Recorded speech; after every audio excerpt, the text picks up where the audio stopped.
মাছগুলোকে ভালো করে ভেজে রেখেছি, তার পাশে আলু আর বেগুনগুলোকেও ভেজে রেখেছি। তেল গরম হয়ে এসছে, এইবারে তেলের মধ্যে মশলা দিয়ে কষাবো। তেলের মধ্যে কালো জিরে ফোড়ন দিয়ে দিলাম।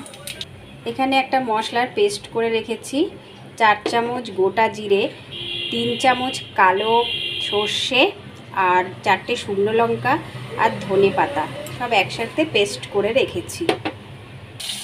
তেলের মধ্যে টমেটো কুচি দিয়ে এরপর এর মধ্যে মশলাগুলো আমি মিশিয়ে দেবো।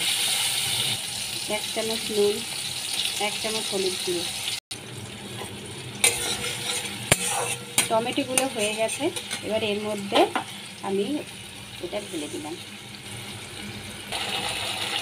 1 চামচ কাশ্মীরি লঙ্কার গুঁড়ো দিয়ে দিলাম।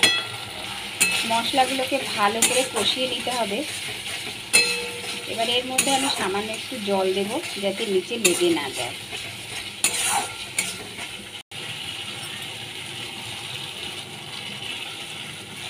মশলাগুলোর মধ্যে আগে থেকে ভেজে রাখা আলুগুলো আমি দিয়ে দিলাম।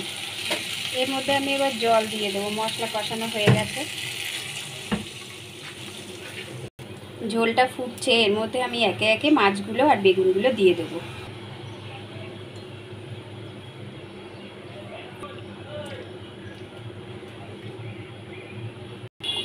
ঝোলে আমি আর 1 চামচ নুন অ্যাড করলাম। 5 মিনিট আমি ঢেকে রাখলাম। এবার আমি উপর থেকে ধনেপাতা কুচি ছড়িয়ে দিলাম।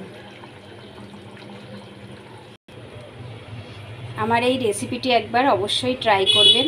ভালো লাগলে একটা সাবস্ক্রাইব করে আমার পাশে থাকবেন।